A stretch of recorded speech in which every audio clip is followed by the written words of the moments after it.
Welcome, everybody. It's good to see so many of you.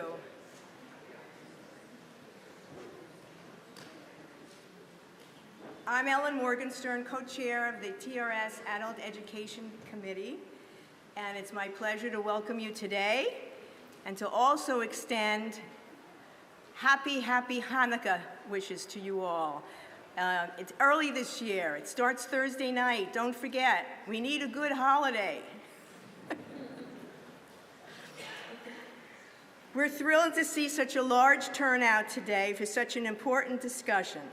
Sunday football is no competition for a deep dive into anti-Semitism and the media, especially when it's moderated by our fellow congregant, Chuck Todd. Thank you, Chuck. It's no surprise that the turnout today was driven in large measure due to your participation. We had over 400 people originally registered for this program, which is boffo at the box office. Development of this program began late last spring, so about 8 months ago, by a small group, a working group of the Adult Education Committee composed of Marcy Gessel. I don't know if Marcy has stepped into the sanctuary or not. There she is. Marcy, you want to stand up? Marcy Gessel. Greg Skull.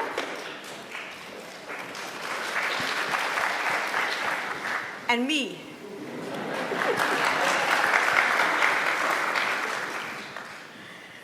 Many thanks to my colleagues who were dogged in their commitment to this effort. No one could have anticipated the soaring rise in anti-Semitism, the polarizing war in the Middle East, and the impact that the surge in social media and legacy media has had on public attitudes and legacy media over the last 8 months. Our excellent panel today will do a thorough and full discussion of this topic. We anticipate that many of you will want to weigh in with questions, and we encourage you to do that. But please, there are so many questions I know that are burning. Please be brief, and please be courteous to the person standing behind you. We have 2 stations up here. Please make the questions brief, and I'm sure the answers will be worth that. Also, please turn off your phones or put them on silent or on whatever designation you'd like. The program is being recorded today.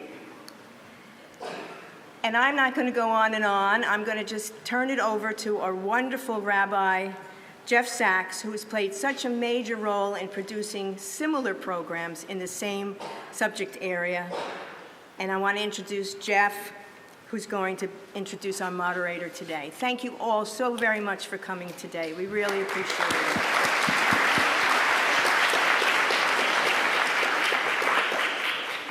I want to first second what Ellen just said, thanking the leaders, Marcy, Greg, and Ellen, and the Adult Education Committee for this really incredible program that they have put together, and also Cantor Leader for your leadership in guiding the Adult Education Committee and all our other staff who are here today.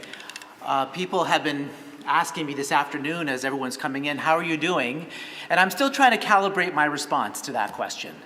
How real do I'm doing great, or I'm doing horribly. Just a wait. And I know that we all share that.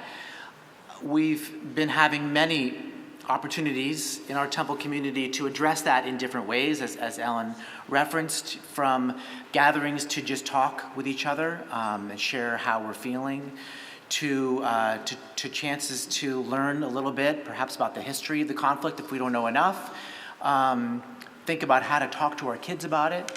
And I'm really grateful for the Adult Ed Committee, as always, for making sure that we also can step outside of our own experiences and learn something that we didn't know before and get an added perspective on what's going on. So it's so important. And thank you for being a congregation that is ready to do that in so many ways. My job is to introduce Chuck Todd, Chuck, we're so grateful to him because he steps up whenever we ask him to. Every time we have needed to have his leadership at a Yom Kippur discussion or at another program to understand a little better something that's happening around us, he's very, very generous to us and our congregation with his time. So you all know who Chuck is, but it's still important to fill out the picture. He is NBC News chief political analyst. Previously, he held the position of political director and the moderator of the longest-running show on television, the network's flagship Sunday public affairs program, Meet the Press, for nearly a decade. During that time, he served as a primary anchor for the network's primetime political and election programming and spearheaded NBC News' political coverage across all networks, platforms, and news programs. Under Chuck's tenure, Meet the Press was the #1 rated Sunday public affairs show for 6 straight years. Chuck also launched Meet the Press Now.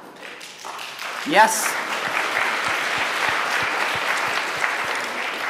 He also launched Meet the Press Now, NBC News Now, and the weekly Chuck Toddcast. During the 2020 presidential election, Chuck co-moderated 2 of the network's presidential primary debates, both of which set records as the most watched Democratic debates in history. Chuck also served as NBC News chief White House correspondent and as the host of MSNBC's Daily Rundown. He's written books on the 2008 presidential election and on Barack Obama. He's won 5 Emmy Awards for his reporting. He's been named the most powerful journalist in Washington by GQ and a lot more than that. Chuck is a native of Miami, but he currently lives in Arlington. And most importantly, as Ellen said, he's a member of our congregation with his wife, Christian, and his 2 children. And again, Chuck, thank you, and take it away. Thank you, Rabbi. Appreciate that.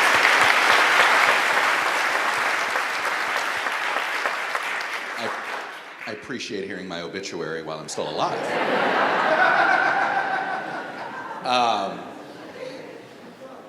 Let me be honest. I wish this turnout weren't so good. Right? And you know why I'm saying that. I remember being here about 6 or 7 years ago when I think, Ron, you and I were on a panel of it was all the journalists that were here that are members of the congregation. And we were talking about like the increased amount of anti-Semitic hate we were all receiving. And I think back then I shared, it wasn't until 2015 that I ever experienced it professionally. My mother would tell me stories. My mother grew up in a small town in Illinois, in a Catholic town. They were the only Jewish family. So my mother would always tell me all these stories of anti-Semitism and some of the things that she dealt with. It all felt very in the past. I'm like, wow, that's, and let's just say the last 8 years, I now feel like, oh, my mother wasn't exaggerating. That's what, and we're in one of those periods. And certainly the last 3 or 4 weeks, the last month, I have felt otherized in our community, and I'm sure you guys have felt that same feeling. And I know there are other groups out there that get otherized just simply by how they look. We have the luxury, not always being otherized by looks alone. But it's no less painful when you feel it. And so here we are. Look, the goal today is we want to define the problem, and we want to talk about various ideas to solve this problem. We're not going to debate Israeli politics. We're not going to debate U.S. policy right now, today. We really want to keep this narrow-casted on that. Let me introduce this terrific panel. To my immediate right, Nadine Epstein. She's an award-winning journalist, editor-in-chief and CEO of Moment, momentmag.com, home to the Antisemitism Monitor. She's done a lot of work on trying to help journalists learn how to cover the Middle East. And she's going to share some of the best practices, some of the things she's been putting together.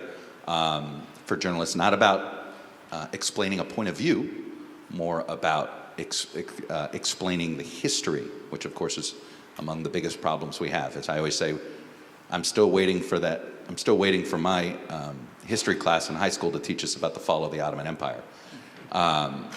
We haven't resolved World War I, and yet we taught most of America that we did.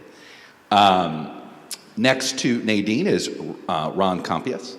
He's the Washington bureau chief of the Jewish Telegraph Agency. He's also an experienced veteran reporter of the Associated Press. He has been all over the world. But of course, he was also spent time in bureaus in Jerusalem, New York, London, and obviously here. I've had the pleasure of being on many of these panels with Ron. There is nobody that I think understands the politics of Israel in this country, both politically and policy-wise, than Ron. And I think that he will also be able to give us a good, his sort of, how were we so well informed in the 70s and 80s and so less informed in the 90s, aughts, and today? We will get to that. And then next to him is John Lovett. He's a researcher and a social scientist at Pinkston. It's a strategic communications firm right around the corner here in Falls Church. He's lectured at the University of Richmond in Merrimack, but he's primarily here because he's been did a lot of research about sort of how hate moves, particularly on Twitter or X or whatever we're supposed to call it these days. Obviously, we're going to be talking about social media in a broader context as well. And in fact, I want to kick things off by sharing some information about TikTok that we at NBC News were able to sort of show. I want to put together two things for you.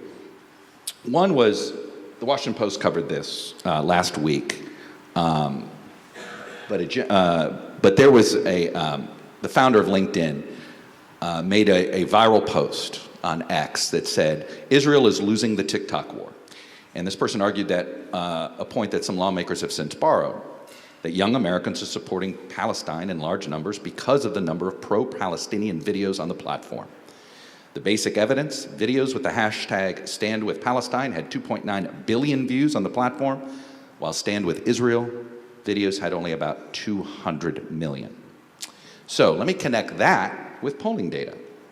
And we were able to isolate 18 to 34-year-olds, those who tell us, about 40% of 18 to 34-year-olds tell us they're on TikTok at least once a day. Okay? So among TikTok users, we asked a question, was the Israeli response justified or not? Or did Israel go too far? Among TikTok users, 18 to 34, 24% thought Israel was justified, 50% thought Israel went too far.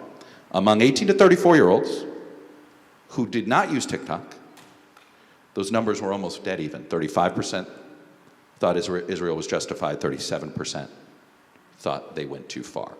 And you can see, the difference going on and on. So I'm not going to sit here and say this is definitive proof, but it is where I want to start the conversation on this front with TikTok, because I think it certainly, my daughter's a sophomore in college, has been alerting me of this issue for months, and it's to the point where even she's turned off the TikTok, thankfully. So, John, let me start with you, and I know your data was on Twitter, but in many ways, all the social media platforms have had a pretty anti-Israel bias to them on every level. How's this happened?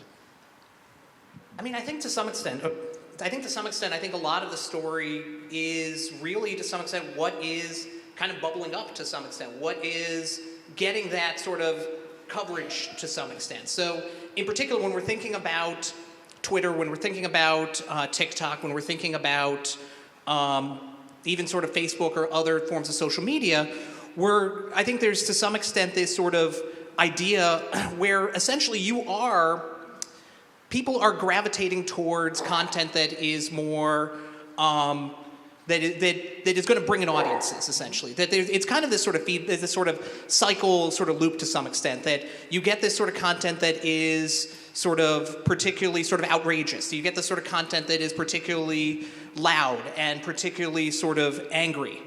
And what's happening there is that that sort of then reinforces the idea that, oh, this is content that people want to see. And so that kind of continues on and over again, and you kind of have this cycle where that content then becomes the central piece of the story. And I think we see this really these social media companies as well have know to some extent what people are watching, and they're using that to then really go and suggest and what you should watch in addition to that, and that kind of just that sort of cyclical piece of it. Nadine, you're doing this training with young journalists as they prepare to cover the Middle East. Have you seen the impact of social media bias on these journalists' own preconceived notions? Well, first I just want to say is that it's bigger than TikTok or Telegram or Twitter. It's a generational gulf. I mean, I'm looking at everybody here, and I'm so happy to see all of you, but I don't see anybody or very many people under 40 today. And those people under 40, and I have kids like you do, didn't have the same education as we've had. They haven't learned history. They didn't. It's not like I was even alive during World War II or World War I or any of those, but I actually grew up with parents and grandparents who experienced that, and I learned from them. So, and I was lucky to go to school and have a certain amount of education in these topics, and I see so many kids, even including my own amazing son, who just somehow, and who went to great schools, who don't really get the history here. And so this also applies to young journalists. And one of the reasons I started this program called the Moment Institute Middle East Fellows is because we're training young journalists to understand the Middle East. So not just Israel, but the Middle East, because it's a very complex place with history, and as Chuck talked about, it comes from the Ottoman Empire. It comes, World War I, World War II, how the whole world order, how it's all been created. And this is information that journalists need to know and young journalists need to know. And we're seeing a huge gulf. So young people are just much more vulnerable to what they see on social media. And of course, we were lucky. I was lucky. I didn't grow up with social media, so I didn't have that issue. But they are growing up with social media, and they need the skills to be they need that history, and they need that context. So in this particular program, we are bringing in speakers to give them this background. We're not telling them how to think. We're giving the skills for critical thinking. We're giving them the context. And that's what we really have to do for everybody who is on social media. Ron, play the historian here for us. Why in the 70s and 80s did the American public seem to have one understanding of Israel's right to exist versus where we are today? Well, I think there are a number of factors. First of all, the people who were alive in the 70s and the 80s had memories of Israel being in crisis. In 1973, facing an immense threat. In 1967, facing a perceived existential threat. And even in 1948, facing the idea that there had to be some redemption after the destruction of a third of the Jewish people, or even more than a third of the Jewish people, and how high the stakes were there. Until October the 7th, Israel has had nothing but success. It's had military successes. It's become a giant in the region. It's become a giant of high tech. Its economy has boomed. It's hard to remember the sympathy that people once had for the country. But also the motivations for engaging with public information have changed. In an age of social media, the motivation is first of all, you're engaging with other people. You're even engaging with famous people on Twitter or on TikTok or elsewhere, and they're responding to you, you're responding to them. It's immediate. That's the buzz you get. That's the adrenaline rush. Sharing with your friends, that's the buzz, that's the adrenaline rush. And so that's the added value of engaging with social media. And increasingly, people are finding that young people are getting their news from social media. They're going to Twitter first when they hear that somebody important has died or that something's happening.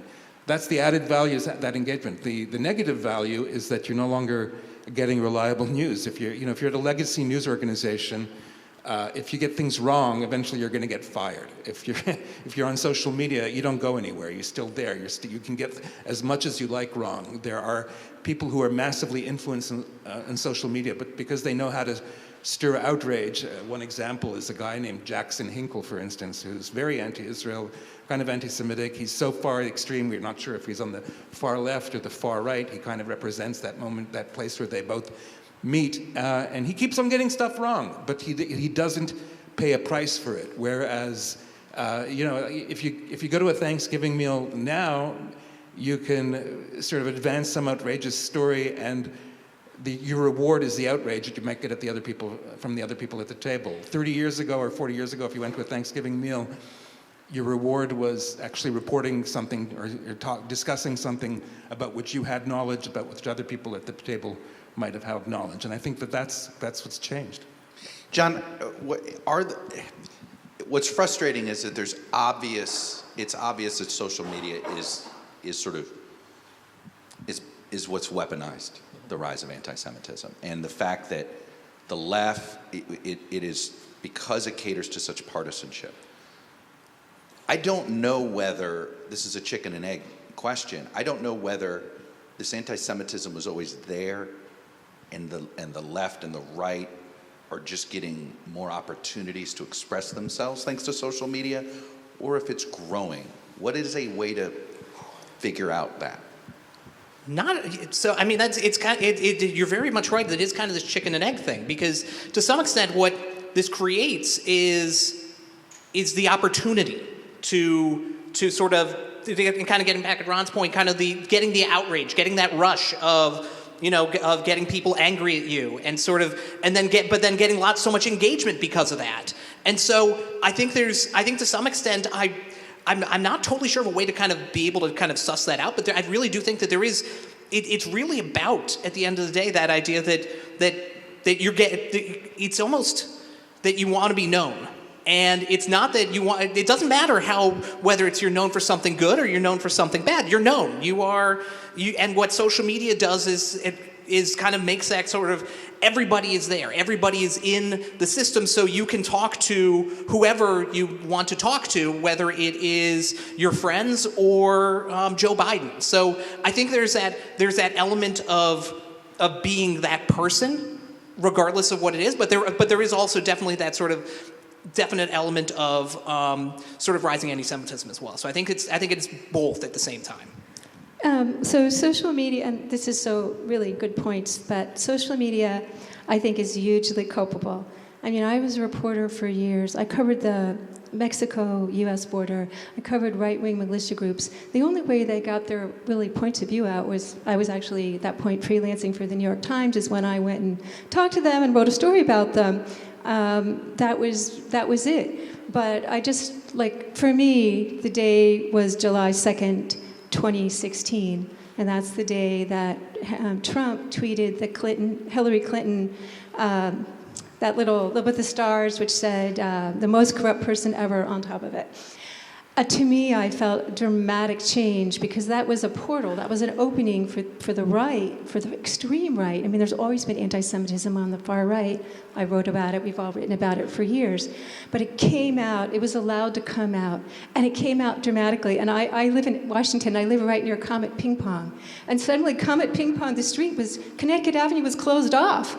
And, it was police everywhere. I mean, it was just dramatic. I also live right near Maggiano's, and Maggiano's had Richard Spencer there having their victory party. And then I walk outside my house, and there were actually something I'd never experienced in my entire life. There were flyers about anti-Semitism all outside on the sidewalk in front of my house. And, I mean, it was a palpable change. There were swastikas that were painted on the mailboxes. And this came because social media allowed it to happen and made it happen. And I think we've seen now the other side of this, which was on October 7th, and then I want to say on October 17th, which is the day I'm pronouncing it properly, I wrote it down, the hospital, the Al-Hayya Arab, how do you say it? Al-Ahi, I think. Al-Ahi Arab Hospital.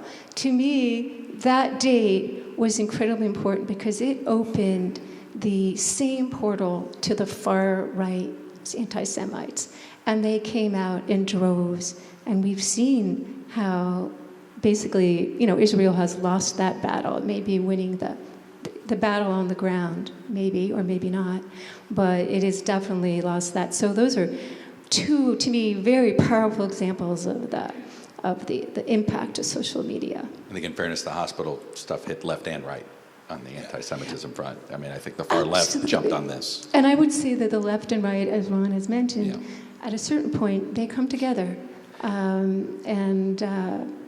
That's a very dangerous point. All right, let's talk about some potential solutions. So what is a way for an activist on social media to try to break through misinformation and anti-Semitism? John? I mean, it's really tough at the end of the day, because a lot of, again, I think that a lot of it would have to be with networking. I think a lot of it. So you think it's not possible? That you almost have to have an organization do that? An individual can't really do anything? I think it's very. I think it has to be an individual who is I think that you need an individual that is well sort of respected, well high up in terms of engagement. You need some. I think to some extent, the way that actually kind of going into the paper, one of the things we were thinking about is the idea that really what you're doing with your messages is you're engaging this group of people who trust you as a source of information. Mm-hmm. And so you need someone who is a trusted source of information to kind of be the one that is being your cue giver, essentially. You need someone that people will listen to. People will say, you know what, all right, I will agree with this person, but they also need to be doing it repeatedly. It can't be a one-time, this is bad situation, because at the end of the day, they're not going to be getting that message. It has to be repeated. It has to be constant. Right. And so I think that one person can do it.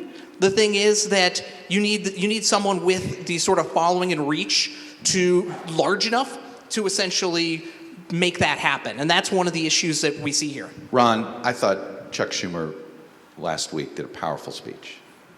40-minute speech on the Senate floor that really went into the history of anti-Semitism. But to build on John's point, that's one 40-minute effort. I mean, do we need Joe Biden speaking out, the President of the United States, former presidents, talking directly to help deal with what is clearly just ignorance? There's a historical ignorance. I mean, I think if Joe Biden does it, and Joe Biden has done it, he's spoken about anti-Semitism, it fueled his campaign for the presidency. It has, even more value than Chuck Schumer does it, but it's also something that needs to sustain itself. And so it's not just our leaders coming out, and Schumer gave an incredible speech. And he spoke to his own party. That was interesting. That's what made it important. I think it was a hugely important moment. If Kevin McCarthy had given a similar speech early on, he might still be speaker, right. I think, but he didn't. And so I think there's a thirst out there for verified information, even in social media. The other day I did Kissinger died, and I helped write the obituary, put it out, and then I just put a memory I had on Twitter, on X, when 20 years ago I was with the AP, and every 6 months we'd go to College Park, the National Archives, and they would open up a new room for us, and there was just thousands of pieces of paper in there. We had no idea, so I just pulled out a few pieces of paper. I wrote a story about how Kissinger and Nixon 30 years earlier had bullied foreign leaders, and buried deep in the story I said something like, and Nixon bragged to Edward Heath, the Prime Minister of England, that we got Brazil, or Brazil fixed the Uruguayan election and managed to get out the leftists. And I put that in there. The next day I get a call from the specialist at GW Hughes on Latin America. He says, you realize your byline's on the front page of every newspaper in South America now, because nobody knew this. Nobody knew that there was an actual smoking gun. And so I thought that tweet would interest a few people. I think it's the most viewed tweet I'd ever put out. There was so much engagement with it, and that spoke to me. Like, people are really, they love a story about actually finding evidence, and I think there's a thirst for that. And so, in terms of what we can do, I outlined a few things that I'd researched the last time I spoke at the Temple just a few weeks ago, and one of them is to set up your own network of people, because the far right and the far left, they know how to amplify each other by retweets and likes, and they know how to play the algorithms. So you also have to learn how to play the algorithms. But I think also just introducing something by saying not just wow, this is outrageous, but saying this is evidence that blah, blah, blah, and then attaching a link to a solid news source, I think maybe that can... Let me throw something else out here that I've had a friend of mine ask me. First of all, he's asked me why this isn't a bigger deal in the news media, which is the footage of the October 7th attack. Every journalist that has seen it, I've been invited to see it, I've not taken the invitation yet. But every journalist that has seen it, you hear the stories, some of them have to leave the room, some throw up. It's awful. It's terrible. And I guess the question is, Nadine, would it serve the world well if they shared this far and wide on social media so people saw the truth? I mean, really, Israel should have done that immediately. I mean, Israel took too long to respond. I mean, Israel was in shock. And so it's not, I'm not blaming Israel. I'm simply saying this should have been done immediately. And the 3 weeks it took before Israel really did anything was a mistake in hindsight, because it allowed the PR war was already lost ahead of time before Israel did anything. So would it help now? Perhaps it could help. I fear it's almost too late. Yeah. That would be, that the same propagandists in that too world late. would be able to say, oh, they've made it up. They had to do it right away. And so we have to figure out what's the problem now. So one thing that's really important, I just want to say, is that, I mean, I think that Biden has done a pretty good job of he couldn't have done a better job in some ways if somebody at least understands anti-Semitism and really cares about it. However, we're not living just in the United States. Social media is global. And, you know, there's so many different universes. There's TikTok.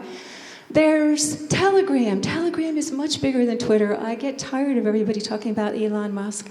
Well, Telegram has much fewer rules than Well, and it's got more of a global audience, right? And a much more global audience, and a global audience where Hamas actually has a much.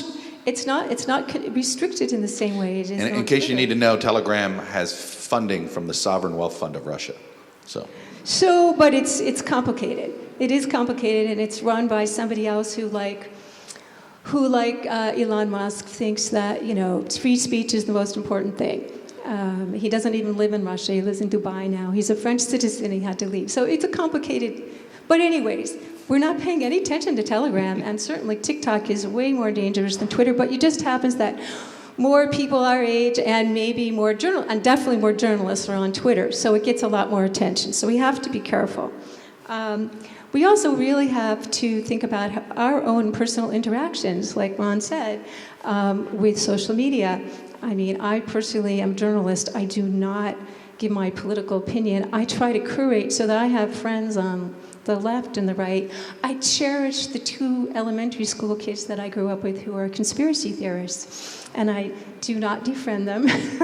I learn from them, and I think we all have to think about how we can learn as opposed to always interact. It's not what we think that we have to be the star. It's what we can learn, so that's a hugely important lesson. Moment did start something called the Antisemitism Monitor in 2018, and Ira Foreman, who was he had Deborah Lipstadt's job for the Obama administration. He finds all those incidents and he fact checks them very carefully, and then we fact check them, and then we write about them. And it's at momentmag.com. You can look for it, but it's a very good source, and it's global, so you can see what's happening in every country. But you know if it's in there that it's something that you can check. You know it's real because it's in there, and that's really important. Ron, I want you to address the question of whether Israel should have released the October 7th footage far and wide. It should be on YouTube for all of us to see. I think that I think I understand part of the hesitancy in terms of the dignity of the victims and their families, and especially in terms of the dignity of the dead, and how that comports with Jewish traditions about respecting the dead. I covered this summer. I covered the trial of the person who killed 11 people in Pittsburgh, and it wasn't until the final day of the trial of the sentencing that the government put up slides of the corpses laid out in in the synagogue to make the case that this man deserved the death penalty. They hadn't been seen. The way that federal courthouse works, we weren't allowed to record anything. So the only people who saw those pictures were the people in the courthouse, including the jury and the media. And they were incredibly powerful, but they also made me physically ill. And so the question is, to what degree do you want to sacrifice the dignity of the dead towards getting out information? And I think one of the balancing factors in that is that, the Germans documented their own atrocities. It's all there for everybody to see. They were proud of what they did, and yet there are still people who deny the Holocaust. I don't know what degree of evidence will squelch that kind of denialism. So I think it's a hard decision to make. John, do you want to foreshadow how social media would have handled it? I think that going with Ron's point, I think that it would not handle it particularly well. I think that you would get, and I'm thinking about TikTok. You think it could have backfired? I think there's a potential for backfiring because I think in particular, we think about TikTok a lot.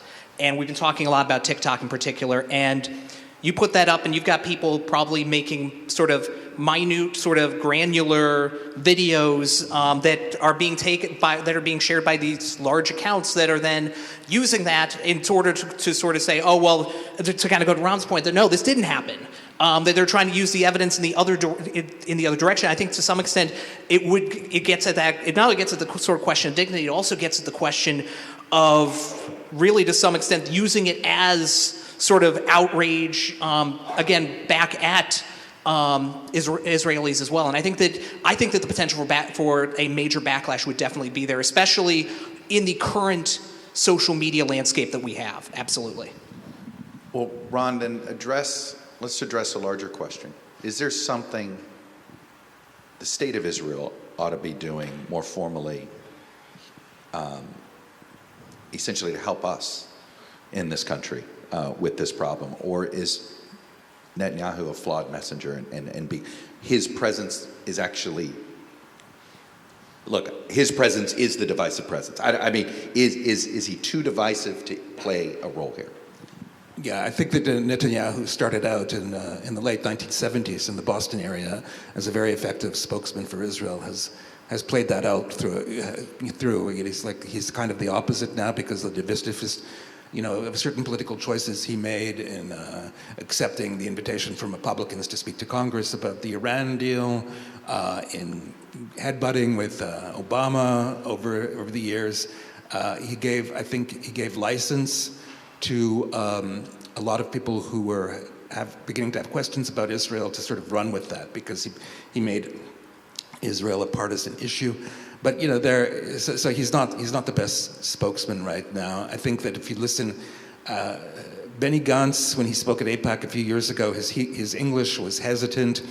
But on the other hand, what I sensed in the room actually when he did speak a few years ago was kind of almost a relief, like Israelis were sort of longing for that rough-edged, straight-talking guy with a strong accent after years of, Americans were longing for that after years of Netanyahu. But in any case, I do listen to him and I listen to Netanyahu in Hebrew. Gantz has become a very soaring, eloquent speaker in Hebrew, trying to get people united around the idea of protecting Israel, of protecting the Jewish people. I don't know at what point he might come here. You optimistic? That if he's the next prime minister, that he could become an effective global voice? Oh yeah, I know. Because I think that would be the mission. I think during the year and a half where we had the Naftali Bennett, Yair Lapid co-prime ministership, so to speak, their focus was on restoring that global voice, and they spoke to people in terms of appealing to what Israel has traditionally appealed to people within the West in terms of equal rights, of being a democracy. He sort of reforging those alliances. So I think that could certainly help. Nadine, let's talk about what I would say the lost education of the last 25 years. And when you deal with these young journalists, I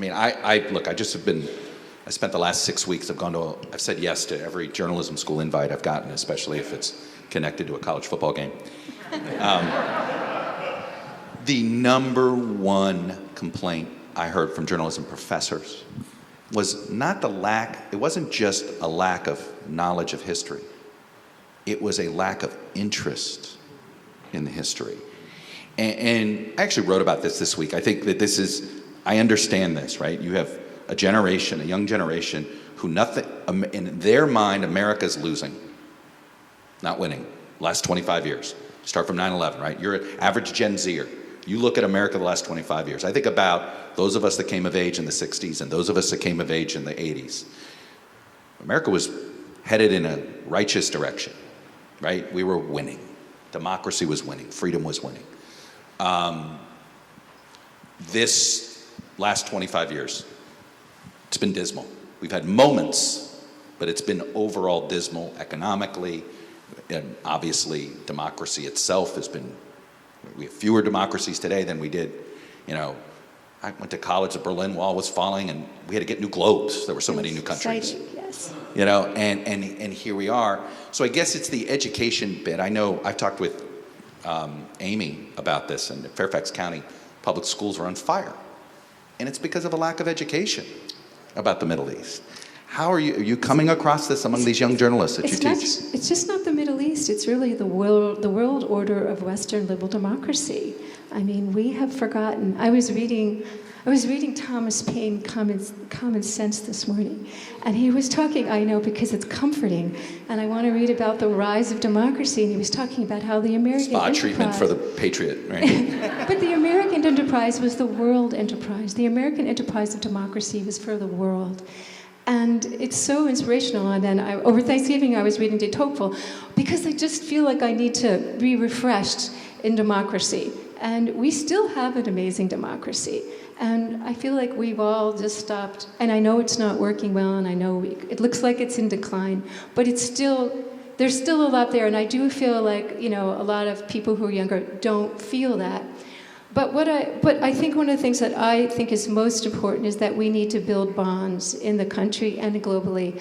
I often think about one of the reasons why China opened up to the United States is because we started with global exchange programs. We had Chinese students come with us, and American students went to China.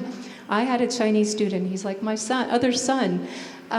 Those bonds are amazing. We have to do that even within somebody from Iowa needs to come to Northwest DC. Somebody from Northwest DC needs to go to Southeast DC. We need to build those bonds, and we have not really been building those bonds. And so what I found with the people I found the young journalists were so interested in the world, but some of them came with very strong opinions that, from my old school style of journalism, they were trying to fit the facts into the journalism. And I wanted to take them back and go, hey, let's just learn about the world and don't do that. So opinion journalism has definitely confused, I think, the journalism world. And I'm not sure, as valuable as it can be, there are so many opinions. And then social media has just made it it feels like it's, never stops. So I guess I was trying to focus on really non-opinion journalism, not coming with ideas already, because we had some people who were on the left, and we had some people who were on the right, we had some people of Palestinian descent, we had people who were from Israel, we had people who were from Algeria, and that cohort, we spent a few months together, two residencies here in DC, and that cohort became so close and started helping each other with their careers, their ideas. Now that it's over, they also have new sources because we introduced them to sources. And so that's so incredibly important, and I'm right now trying to get the funding for that program so I can run it again this year, because it's critical, and we never imagined October 7th happening, of course. So. Ron, let's talk about our industry. I know the network that I work from has quite a few folks who are journalists and quite a few folks who are not, but get mistaken for being journalists, and it confuses the situation. I'm not going to sit here and say that and we're not the only legacy media that's done this, right, in the pursuit of audience and views and all of this. the currency in order to keep a media organization alive. So I know we can do better at the family of networks at NBC. What have you noticed in coverage the last 20 years that could be better at the legacy media? I mean, New York Times today, some days it's really tough to read. I'll just be frank. I think that we have to, there has to be a distinction between opinion. I mean, opinion journalism is fine. There's always been opinion journalism. It's produced some of the finest writing of in the American lexicon. If you look at publications like William Buckley in the National Review and what it was once, and the New Republic, it's great. But you still need a mission of playing it down the middle, of just open-ended, of convincing every reporter to go into a story open-ended. You might have your personal biases, and that's fine. I know that Len Downey once said he never even voted. He wouldn't go into a vote. And he was the former editor-in-chief of the... Well, I wouldn't go that far. You can vote. You can have your passions. But when you walk into a story, you have to be open-ended, and you have to be open to the idea that the things you're going to find out might not please you. They might upset you, but you still have to write about them. I think that's, that a lot of the conventional wisdoms that we would have had here living in Northern Virginia in a nice liberal enclave, especially as Jews, were shattered after the October the 7th, when we saw not just what happened on October the 7th, and we saw the degree, the savagery that, if frankly fascist and Islamist organization was able to carry out, but the degree to which that was, and this is what Chuck Schumer talked about, where that was accommodated, not broadly across the left, but certainly among certain corners of the left. And yet you still had to sit down, and you had to write those stories, even whoever you thought your friends were before October the 7th, you still had to sit down and write the painful stories about what was happening after October the 7th. And I say that as a political journalist. I have to write political journalism.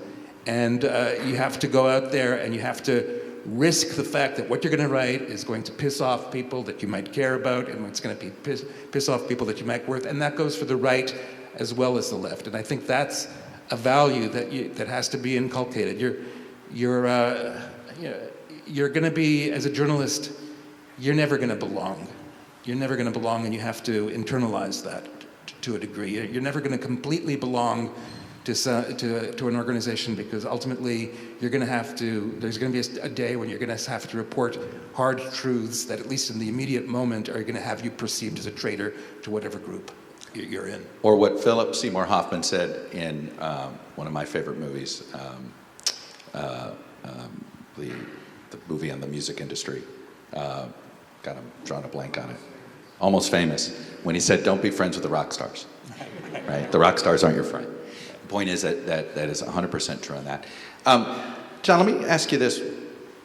I think it's intriguing to me that Wikipedia is one place that hasn't been as poisoned as social media. I disagree.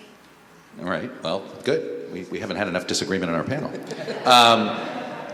But there is one difference between Wikipedia and social media, and that is there's a built-in pause mechanism, right? When somebody wants to change something, there's at least they have this crazy thing at Wikipedia called editors. Trust me, if Ron and I could have been in journalism without editors, we probably wouldn't be successful journalists, number one. Or we would have we'd still be writing 30,000 word pieces. But is that a fair point? I think it is. I mean, it's kind of funny, too, because, of course, I'm a former professor, and, of course, and I used to have my students write papers on a wide variety of different things in American politics. One of the things I would tell them most of the time was check your sources, but in particular, if you're using Wikipedia, don't. But, I mean, at the same time... I was with you 10 years ago, and I tell you, it changed. Suddenly, it is... Their concept has worked after a 20-year period. Exactly. I mean, that's the thing. And so I would usually tell them just go to the sources that are in there, because those end up being pretty good. But now, I mean, that's the thing. I think there's that form of regulation. There's that form of ability to stop you from doing things. And I think that it's kind of unique from Wikipedia. And I think it's kind of the nature of the growing sort of idea of the web and kind of the information that we have come in. One of the other stories that I tell that I would tell students in terms of like verifying information was, I think it was many of these sort of television sites, like IMDb-like sites essentially. And about a decade and a half ago, all of a sudden people were discovering, and mind you, I'm gonna date myself a little bit here. There was a 1990s cartoon show called You will not date yourself in this room. You are probably the youngest person in this room. Sorry. No, you Embrace it. Embrace it. All right. So, I used to be young. So there was this sort of Teenage Mutant Ninja Turtles style ripoff called Street Sharks. And Street Sharks, really the only thing to know is that it lasted like one season. But someone started putting into these various television sort of websites fake episodes of Street Sharks. Things that like creating a fifth Street Shark or these other different things. Anyways, these ended up into sort of larger information, into sites like IMDb and whatnot, to the point where we're creating new forms of information. So I think that one of the things that Wikipedia has been able to do... Creating new forms of information? Well, false forms of information. Sorry. No, it's not alternative. Sorry, I don't mean it's not alternative. It's false. It's false. Yes. But go to new forms of information. What is a lie? It's a new form of information. Sorry, I didn't mean to... You're good. You're good. No, but the idea is that that one of the things that Wikipedia has done, and to some extent we need to think about with social media, is that vigilance. Is that vigilance of making sure that you are catching those fake episodes of Street Sharks, or you're catching information that's not true. And I think to some extent we've seen a little bit of this with Twitter in particular, with the community notes, but even then, there's always a fight over community notes too. Right. So there's definitely a lot there. Counterpoint on Wikipedia, Nadine, go for it. I have to say that I've had really negative experiences with Wikipedia. I was a former political scientist, and by the way, I used to teach journalism. And one of the things I do is I don't let anyone really use Wikipedia in my staff, our journalism staff, although we do use the sources. But let me say that those editors of Wikipedia have their own biases. And this is a story I've been wanting to write for a long time. And I learned this story because the Moment magazine website kept getting taken down for a number of years. And I couldn't figure out why, because it was just a regular website. There was nothing about it. But there were a few editors who were very far. I mean, the magazine is not left, it's not right, it's journalism. It doesn't have any identity, like it's not right wing, it's not left wing. But there were some editors who were really on the very far left who kept taking Moment down because they didn't agree with this or that, and these were facts. I mean, this was something that we had done, and it took the longest time to get it back up. And I've noticed that there are other organizations that there's basically a certain amount of built-in far left anti-Semitism and anti-Israel thinking among some of those editors, and that really needs to be investigated, and I'm hoping to do a story on that. I appreciate that. Ron, the world of academia, that's another place where this is an issue. I don't have a good thought on what to do with this on this front. Academic freedom is something, and it is something I care about a lot, and at the same time, the prestige of someone's academic credential being used to essentially propagate a falsehood is growing greater. Any good thoughts on this front and what we can do in the academia world? No good thoughts. But I think that, well, one, I think the American Jewish Committee the other day, I mean, who knows who's listening to legacy Jewish organizations anymore, although they have the same internal checks and balances that they used to. They're still, I think a lot of them still deserve to be legacy organizations, but in any case, the American Jewish Committee the other day updated its hate language dictionary, and it put in a term there, settler colonialist, which I think is right. I think it's correct, and I think that I don't know how to get it out there that it's a pejorative and that it objectifies people and that it dehumanizes people. But I think that kind of jargon is the way. Well, it's the world of academia that has mainstreamed this idea of occupation, right? Yeah, and it's a problem. I mean, I think that one of the interesting debates we've had over the recent years is whether certain types of criticism of Israel is anti-Semitism. And it certainly, absolutely, it can cross into anti-Semitism, and how you define that and where the line is part of the debate. But in a way, it's almost, sometimes I think it's almost beside the point, because whatever you think of Israel, you can be an anti-Zionist, you can be a Zionist. There's a homogenous community that lives now in the Middle East called Israel, and it has a population that speaks a discrete language and has a discrete culture. They're called Israelis, and if you're taking certain terms and using it to say that those people shouldn't speak that language, shouldn't have that culture, shouldn't exist, you're committing racism. You're advocating for a certain type of ethnic cleansing. It's monstrous. Maybe it's not anti-Semitic, but it's definitely monstrous. And I think that's the idea that has to be conveyed in the academy in terms of diminishing the kind of hate language that is now proliferating. And so, like I said, the identifying, like as the American Jewish community did, identifying settler colonialists, because it came up in a listserv of an organization that I'm involved with. Somebody suddenly was talking about the settler colonialist state as doing X, Y, and Z. It's not the settler colonialist state. When you reduce it to that, it's an actual country.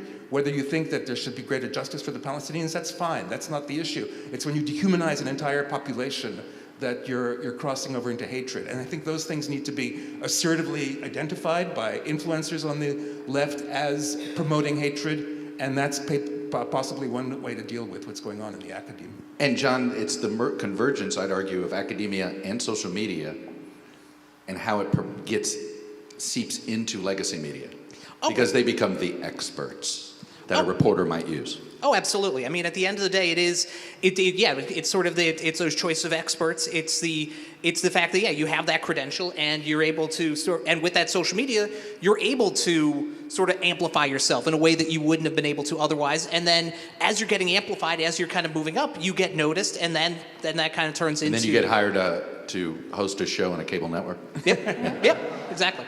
Yep. We are going to start the Q&A portion. So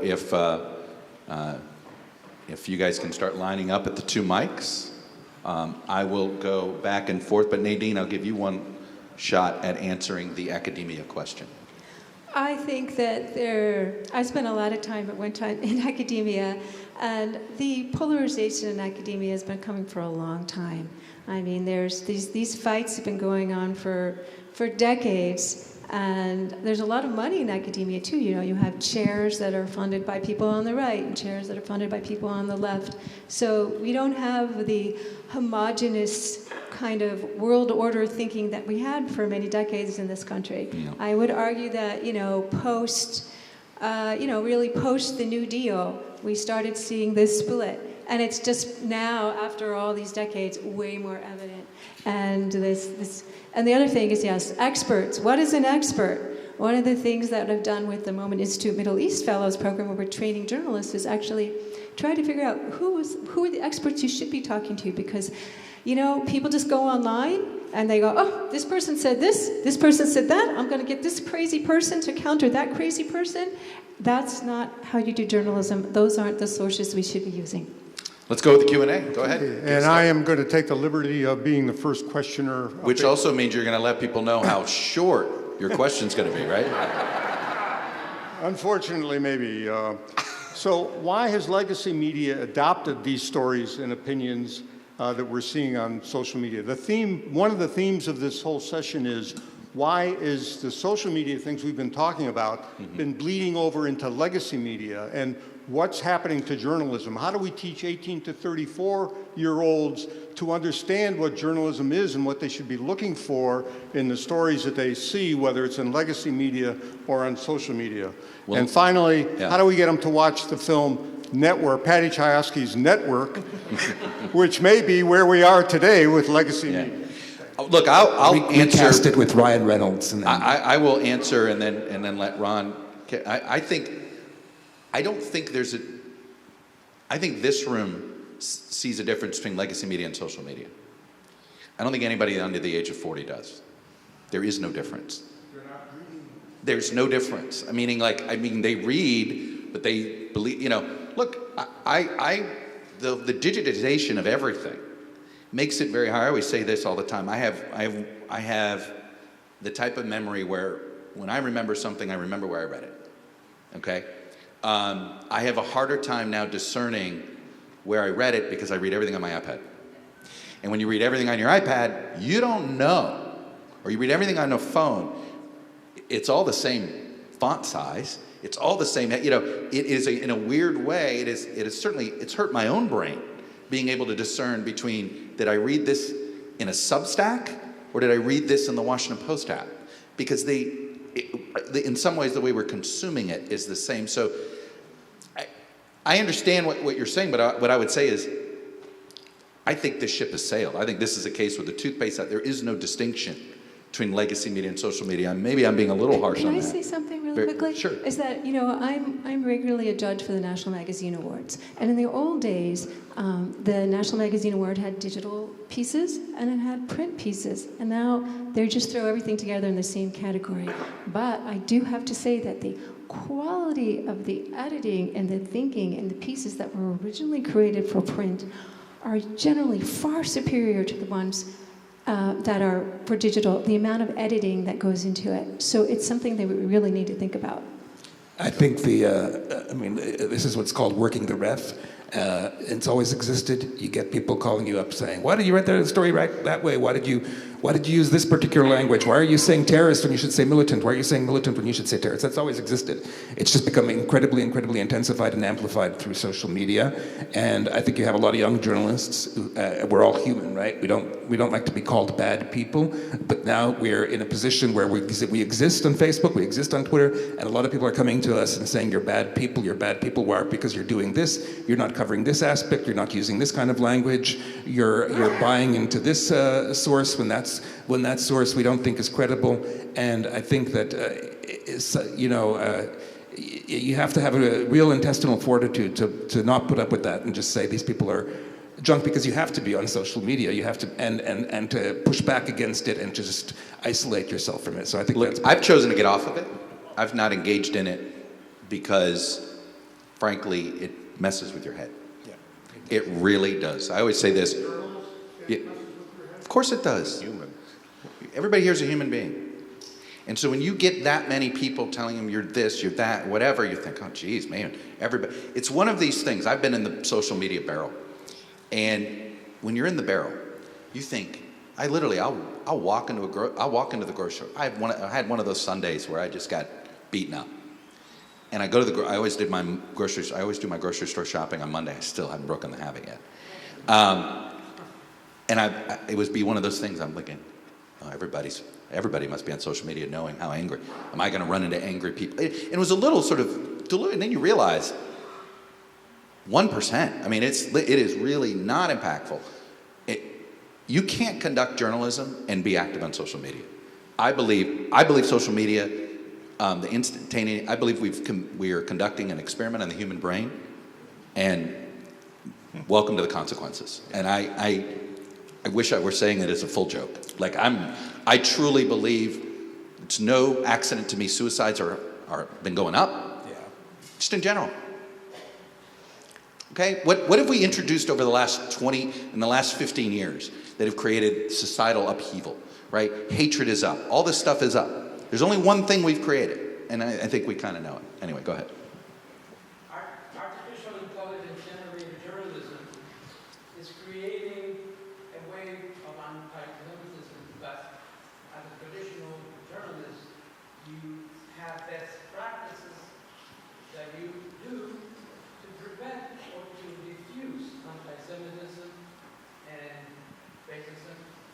On AI, having to do with all things AI. Ramon, I think you just brought up a question that none of us are going to have an answer for, but this scares the living daylights out of me. The question, just so you know, we're not sure if that mic's on. You know what? It is not. I can tell. No, it's right there. Yeah. You had the benefit of being right there. Go ahead. I was at the march in the National Mall, and I asked the rabbi the same question, and he said the Talmudic virtues and values of Judaism can be practiced by using artificial generated journalism. And ILTV was there, Yeah. and so was JBS.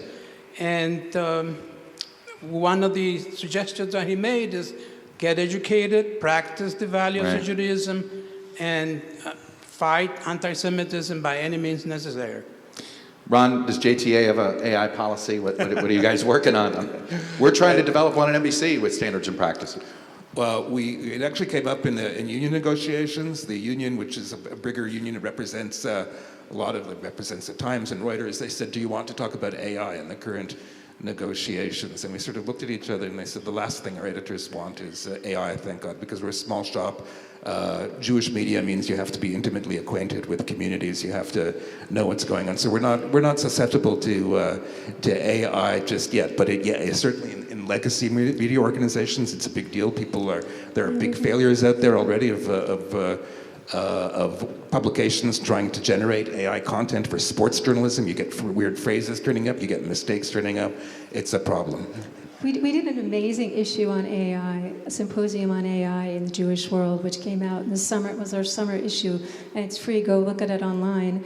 But AI is going to really muck up social media, because what social media happens, anti-Semitism on social media happens through workarounds. Like, TikTok will say, don't do this, but then there'll be a photo, and that still image will be in a slideshow, and that doesn't really get caught by its algorithms. And so AI is going to be able to manipulate that, or people will be able to manipulate. So it's hugely important. John, any hope that AI can be used as a positive to deal with anti-Semitism?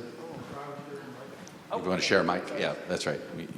I always kind of want to have hope with technology, but it's so tough. It's because at the end of the day, when we think about AI, I think that there is a bias there that whoever is kind of coding and doing it. So I think it's really whoever's involved. So if you like social media, you're going to love AI? Pretty much, yeah. Go ahead. There are malignant actors in the world, and the internet helps them be malignant at scale. I cleaned that comment up. And the thing of it is, hatred and anger is now monetized, and because truth doesn't matter, now we have alternative facts. And until we put that cork back in the bottle, I don't think that we're going to have a country. But now here's the hard question is, how do we put that cork back in the bottle? And I don't know that there's an answer, but I'm hoping you can give us some wisdom, because I know we're all dedicated to truth in this room. That's why we're all here. Over. I am upset. There has to be an ability so in the 1930s, there was when we first started to be able to mass produce advertising in print magazines. And there was a rise of just BS in advertising. And out of this came a little organization of a bunch of citizens who were upset about truth in advertising called Consumer Reports. And to this day, the Consumer Reports model has worked, which is simply testing the premise of the ad, right? Testing the premise, and then you get this sort of good housekeeping or good Consumer Reports seal of approval type of mindset. Is a Consumer Reports for social media even possible, John? Again, I think to some extent it really comes down to, the actors and them using the tools necessary to sort of verify, and kind of getting into verification, for example. I think about Twitter verification as a really good example of this, where, it's kind of gone now. It's got kind of stripped down, but even to some extent, that would at least give you the sense that, okay, this is a good actor. But now it is primarily being used for monetization, and sort of full monetization too. But I don't want to entirely blame the new form of Twitter on this, though, too. People spent years and sort of having researched Donald Trump's Twitter, I also got to see the mentions. And people spent years cultivating followings within the mentions on both sides of the issue. It's like watching whether it's Jacob Wohl or the Krasenstein brothers basically generate. They drafted off of Trump, right? Almost in the same way a race car will draft off the front runner, right? They'd use a Trump tweet, react to it first as a way to build an audience, right? Yeah, and they built major audiences. They were all then banned from Twitter and then later came back, but they were still able to use that. And I think it's very hard to figure out a way to, and I think it's kind of that sort of that verification aspect has to be a central piece of this. Ron, how pessimistic are you that legacy media can get back control of this? It's, I think legacy media is being assaulted on all sides. It's where people are, it's not just social media and its attractiveness and its ubiquity. It's the fact of trying to find a model for legacy media. Right now, the New York Times and the Wall Street Journal are doing fairly well in terms of turning a profit. The Washington Post, other organizations, not so much. I'm not optimistic. Well, I'm not convinced. I hate admitting this, but I don't know if you can do good journalism and be a for-profit. I think you can do trade journalism that way. I think you can do sports journalism that way. I think you can do cultural journalism that way. But the basics, the coverage of civilization, you can't put that behind a paywall. Or you start, if you're chasing an audience, then you write to chase an audience. The worst thing the New York Times came up with was most emailed for its columnists. Yes. Right? That was horrible. Right, because what happened? And you see it now. New York Times columnists, they all write about the same topic. Yeah. Right? Whatever's trending, they write about the topic. Like, that's how it works. But I run a for-profit magazine and a whole journalism organization. It's very hard to be also, I run a not-for-profit, excuse me. It's very hard to be not-for-profit also, because how do you pay people? How do you keep the lights on? How do you do the good work? And we do the good work, but it's very hard. And the system is not built to support us. And especially if you're not on the far right or if you're not on the left, then people aren't interested in the fact that you're doing journalism. And that's a huge problem. Bad news isn't popular. And another plane, nobody is interested in the story that tonight on the 11 o'clock news, another plane lands safely at National. All right, next question. Hi, I'll try to keep this as short as I can. My name is Shira Eisenberg. I'm a former MIT AI researcher and currently the co-founder of a startup that uses AI to track anti-Israel and anti-Semitic narrative spread on TikTok and suggests counter-narratives to combat negative sentiment or bolstering narratives to double down on positive sentiment. We're in talks about running a pilot with Emmy Award-winning producer Daniela Greenbaum, who runs a group of about 100 pro-Israel celebrities and social media influencers who would use this product, as well as several pro-Israel NGOs. But we're looking for ways that we could support legacy media as well in detecting and countering anti-Israel sentiments.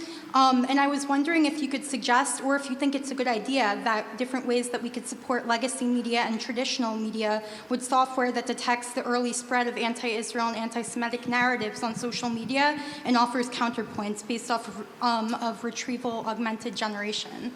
I assume you could apply this to a larger amount of other groups, other hate groups or other hate Absolutely. that populate social media in a moment. I mean, there's a part of me that and ADL is doing some of this, right, where to let people know, hey, this is a really dark moment. We're in a dark period. How easy is it for you guys to do that?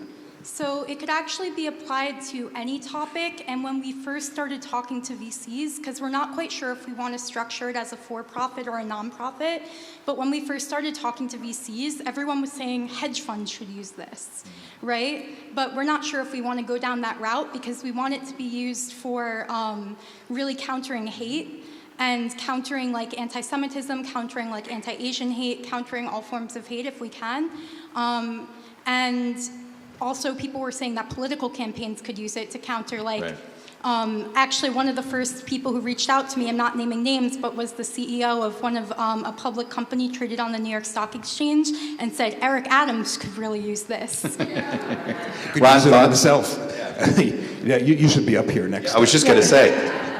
And you should give us your business card. Yeah. Because we'd love to talk to you. It's very. Absolutely. Yeah, I don't have a business card, but I'll come talk to you after and we could exchange emails. That'd be fantastic. Just stay right there. Yes. Yes, sir. How does all this affect the 24 election?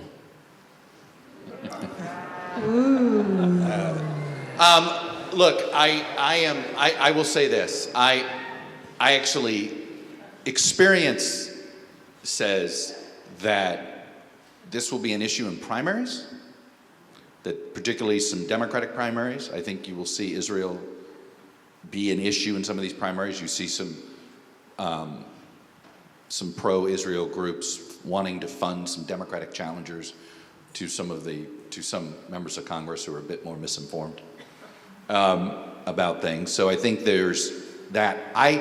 Outside the state of Michigan, Yes. okay, not a small thing. Outside the state of Michigan, I don't think this is going to have much of an impact. That said, Ron and I were cynically talking earlier today that when you see the comments that Secretary Austin made in the last 24 hours, you see the comments Vice President Harris made while in Dubai, it certainly looks to us that they just got some polling back in Michigan. Ron? Yeah, no, I think one of the most interesting things that happened over the last week is that Alyssa Slotkin, who's a very, very capable congresswoman from Michigan, she's running for the Senate, and she is one of her opponents who I'd never heard of accused AIPAC of paying him $20 million to run against, he's running in the Senate race. They said AIPAC offered him $20 million to run against Rashida Tlaib in Detroit. AIPAC not only denied it, but actually brought out evidence to show that it was not true. But what was interesting to me about this was not just the kerfuffle on social media of somebody making something up or exaggerating something or pulling something out of context. It was that this person thought he could win by tainting his opponent with AIPAC. Yeah. That was unimaginable 15 years ago. I think it speaks to a new reality. It's not that everybody ever liked AIPAC. There's always been criticism of AIPAC, but the idea that you think you could win by attaching somebody in a congressional race, by attaching something to AIPAC, that's new. Look, Michigan is going to be one of the few places where I think this is front and center. I think this could have more of an impact if it wasn't for the abortion issue. But the abortion issue's ability to animate voters under 40, which we've seen plenty of evidence of in some non-presidential election years already, I think mitigates this from being a major part of 24. I'm not going to sit here and say it's not going to be weaponized on the fringes. And if Cornel West is on the ballot in Wisconsin, that matters. And he could do well in Madison. Ralph Nader won precincts in Madison in 2000, okay? So there are tiny margins where this could matter. Michigan is the one that's most obvious to all of us. But if Cornel West, who I think could galvanize some of the anti-Israel support on the left, is on the ballot in Wisconsin, that also could be another way it has an impact. I guess my follow-up question was going to be the general election as opposed to the primaries, Yeah. and specifically Michigan. Yeah, well. Okay, thank you.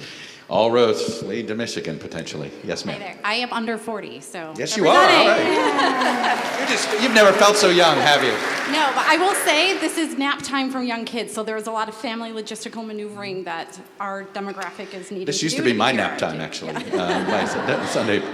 But anyway, speaking of elections, we all know that Russia in the past has interfered in American elections using social media and bots. Is there any evidence that that's what's happening here in the huge, discrepancies in the numbers of posts in support of Palestine, the Palestinian people? John, I want to start with you but let me lay the predicate here. Okay. You've got X or Twitter, which has funding from the Saudis, wealth fund. You've got Telegram, who I noted earlier, funding from the Russian Sovereign Fund. We got TikTok, funding from the Chinese. It's a little scary out there. It is a little scary out there. Yeah, I mean, I can't really speak to the larger question of them doing it per se, but I mean, the pieces are there, and the pieces are there in a wide variety of things. We talked about AI a bit and sort of the way we can manipulate not only sort of stories, but also images and video to some extent. I mean, it was kind of novel. What was it, about 6, 7, 8 years ago when I want to say it was one of these, I can't remember what website it was, but the fake video of Barack Obama saying a whole bunch of different things, and it turned out to be Jordan Peele. And the idea was, and this was probably about 7, 8 years ago. We've gone even further. Oh, look, we had a deep fake committed against us. by the Trump campaign. They labeled it as parody just enough where X refused to take it down. But essentially, they were able to take an open from one of our programs. And within less than 2 hours, the voice of that anchor suddenly was voicing over all of this disparaging comments about everybody running against Donald Trump in the field. And it all took place in less than 2 hours. It is.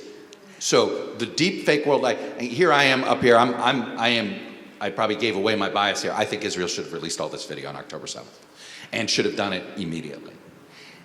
And I now fear that if it ever goes out, there's going to be all sorts of deep faking. And we're going to be so confused. And in fact, one of the reasons we didn't make a big deal out of it at NBC about what happened to us is because the more we broadcast that we're vulnerable to deep fakes, the more well, maybe none of it is true.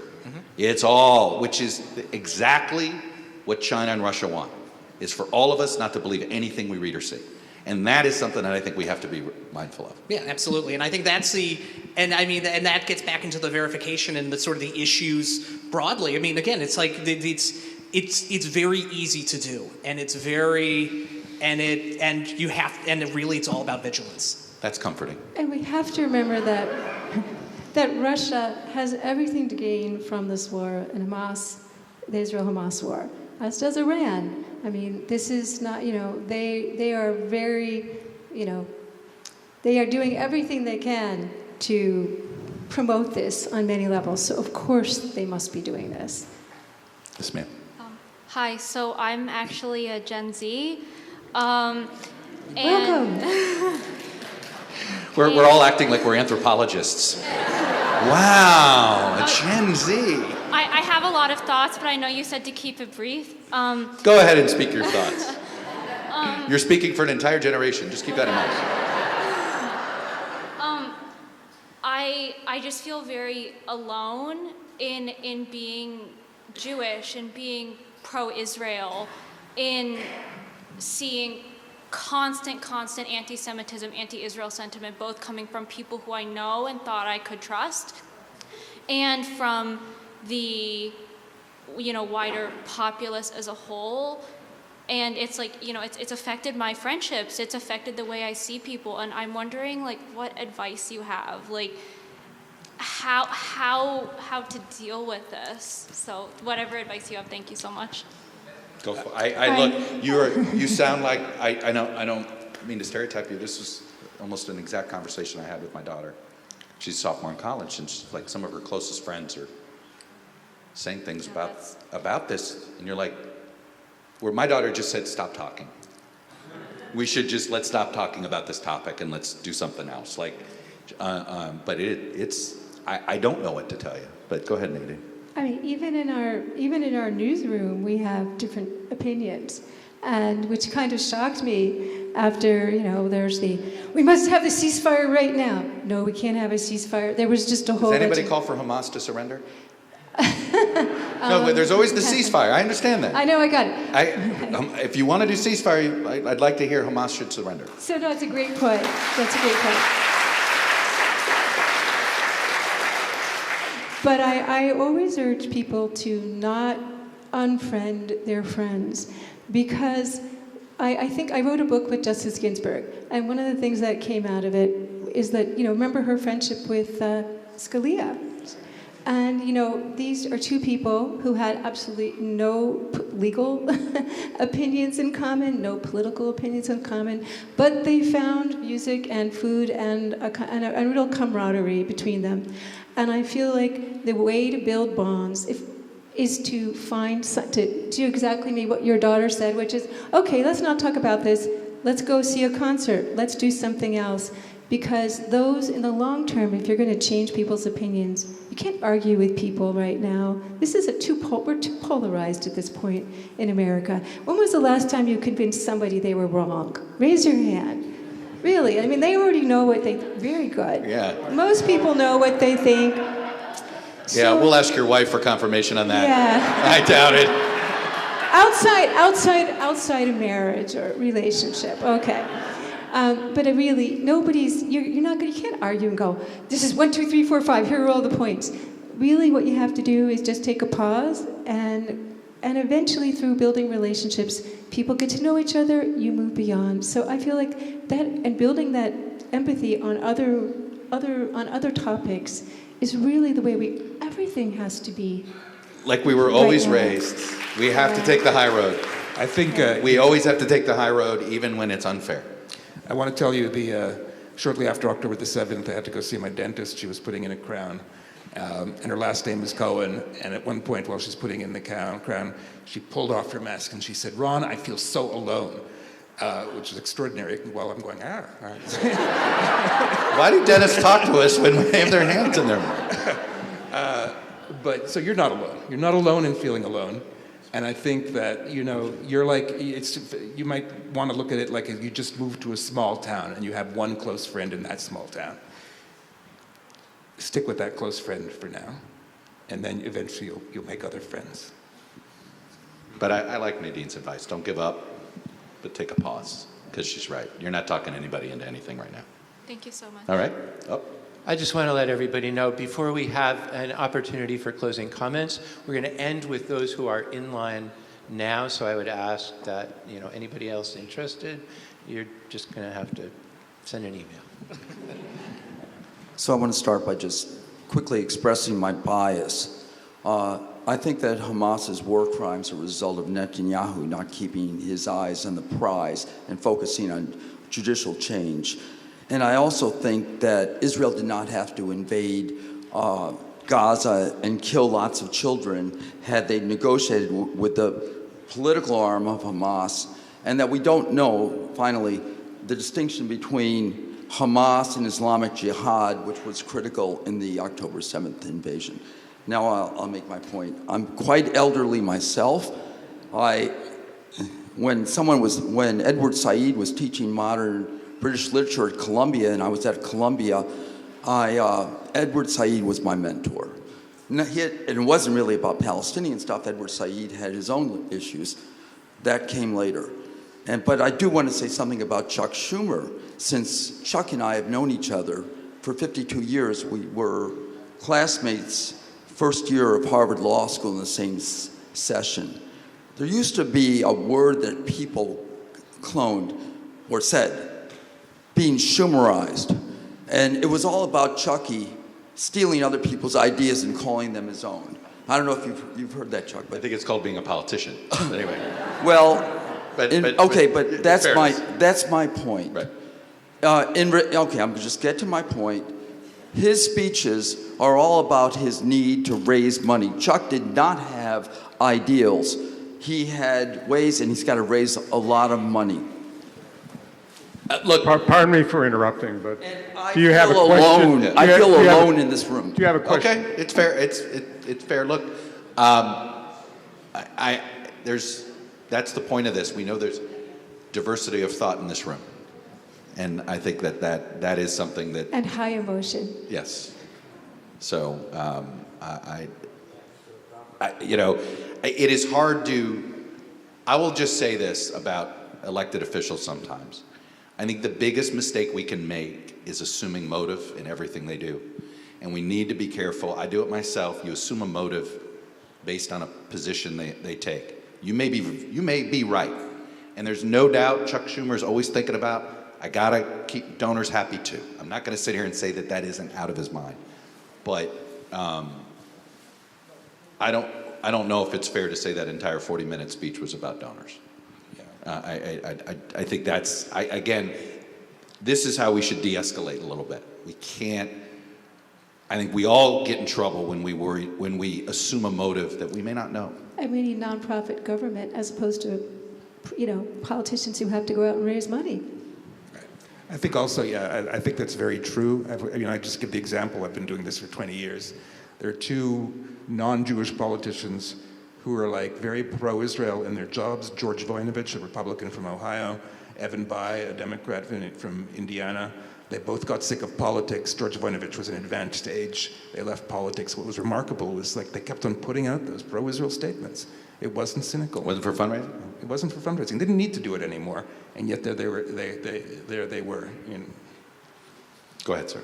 So I'll take this question beyond the Israel anti-Semitism. Social media, to be provocative, is equivalent, I think, to the cigarette companies. They're selling a toxic product. It's an experiment. They know it's toxic. And they know it's toxic, and they love the tweets of the controversy because it's dollars. Nobody talks about that. There was an attempt to regulate them and the lobbyists for the largest companies. So how come nobody talks about that social media companies are really toxic capitalists? You must listen to Bill Simmons, believe it or not. This is actually an obsession of his. He compares social media to cigarette smoking. I think he's right. I think he's right. And quit smoking. Quit smoking. If we all got out of the social media, and almost let it. I mean, the greatest thing that happened to this last year, I think, is Elon Musk buying Twitter because he destroyed it. And we are going to be in a better place with a Twitter that is less influential. But I hit the point. I mean, I completely agree. I mean, at the end of the day, it is an addictive product. And to some extent, you are there. You're part of. You feel like you're part of something larger, right? You feel like, oh, I'm contributing something. Like, we'll take Twitter for example. I said something really insightful, or I said something completely not insightful at all. And when you get that like or you get that retweet, there's that rush. There's that like, oh my goodness, I'm noticed. People are noticing me. And so there is, I think that addictive aspect of it is such a. Well, there's the imaging. There's also the imaging stuff with Instagram. Yep. I've watched it with my own kids. They worry about how they look or whatever. I mean, it is. Look, I think we have to lift Section 230 and allow a couple of trial lawyers at this. Get some trial lawyers, get some liability, and it's amazing. It's amazing what would happen at these social media companies if they had to start shelling out millions in defamation and character assassination. Anyway, you have anything, Ron? You want? I was just going to say, to have grown up in a time where you didn't have to care how you looked. That was. We're still in that time, right? I think a lot about who read Daniel Kahneman's book. I think it's Fast Thinking, Slow Thinking, Fast Thinking. So I think a lot about this because we need slow thinking, but all of us are also fast thinkers, and social media is just built for that part of our brain. And one of the things we can do is be in control, think about how we think, and think about how we interact with social media and everyone. So nobody's going to rescue us. I don't really see that regulation is possible. There's just too many different universes. Even if we could, the United States could do an amazing job, or the EU could do an amazing job regulating AI and social media, that would be amazing. It's not going to happen. We're going to have to rescue ourselves. We have to teach ourselves and our children how to interact with social media in a healthy way, and to get those good parts, like the birthday greetings on Facebook. That's a good part. There are elements. The connecting with your high school friends. There are elements, that are positive. But there are so many. So we need to really take this on as a human challenge. Yeah. What can we do to make? Nobody thought about the development of social media. It just happened. So now that we have it, how can we construct it that's good for humanity? We have to do that now. Yes, ma'am. Thank you. I'd like to hear your thoughts on how we educate the teachers. Step a little closer to the mic, yeah. They'll let you know in the back. Okay. I'd like to hear your thoughts on how we educate the teachers. I have 3 kids in public schools. I think the teachers are really well-meaning. They're overhearing lots of anti-Semitic comments. They don't realize it, or they don't intervene, and then it's perceived as truth and continues. I wonder what we can do here. This is something I asked Rabbi Schwartzman about a couple weeks ago when she was talking about all of the times that Fairfax County schools are, parents are coming in very upset about this. Is it going to have to be us in the community that helps public schools create curriculum, Ron? I think I think that as this intensifies, you're running up into something interesting here, because I think there has been an effort over the last couple of decades to educate teachers as to bias against African Americans, against LGBTQ people, and there's been blowback to that. So it becomes very sensitive, and and I think that perhaps we have been a little overly wary of the experimentation that's going on in terms of trying to get people to be sensitive about those issues, and we're getting a blowback from the blowback in the sense that now we're wondering how we can adequately educate teachers about anti-Semitism. There are ways to do it. It's gonna be trial and error. Educating against bias, raising kids not to recognize, getting teachers to recognize instances of bias is going to be hard. My wife's from here. She's from Virginia. She remembers, when in 1970s, getting educated on how the slaves appreciated their status. That's not long ago. That's in our lifetimes. My own kids were taught in their textbook about how there were black soldiers in the Confederacy, which was a falsehood. This was just 15 years ago. There's a lot of work we have to do. I think we have to recommit to it, and we have to strip away from it. We have to pull away from the impression that educating against these biases is necessarily a bad or a fraught thing. Nadine, is there a way to merge a curriculum that, do we engage and say, look, we have a curriculum on how to identify anti-Semitism and Islamophobia? Well, and yes. sort of like yes. make it as one. So I want to there is already a great example out there, and that's called Holocaust education. And Holocaust education, as we've done some major investigations and stories into, it's been in process really since the 70s, when people really started talking about the Holocaust. And there's issues, I know, but it's been highly successful in many places. And we need to use that as a model. And by the way, I just want to point out that Holocaust education didn't start out just as about Jews. It started out as about using the Holocaust as an example of evil that can educate us about all kinds of prejudices. And that's the kind of model we need to have, and we can easily create now. Yes, sir. Great, thank you. This might be more of a question for you, maybe at the end, but thinking about the jihadi element here, right? Obviously, Hamas took their kind of playbook from ISIS and kind of upped the ante. How come there's not as much coverage over the jihadi element, and what can we best do to fight that type of thinking? Ron, I wish I had a good answer for that. I don't know. I think that there's an overcorrection sometimes in covering what you call the jihadi element, Islamism, political Islam, and how it gets to be extreme. I think that people are reflexively, they see Muslims, and it's true, there is Islamophobia. There is I think like one of the things that's, you've got this bizarre competition going on in some sectors of the Palestinian, Arab American, some sectors of the Jewish community. You're like, why are you talking about anti-Semitism?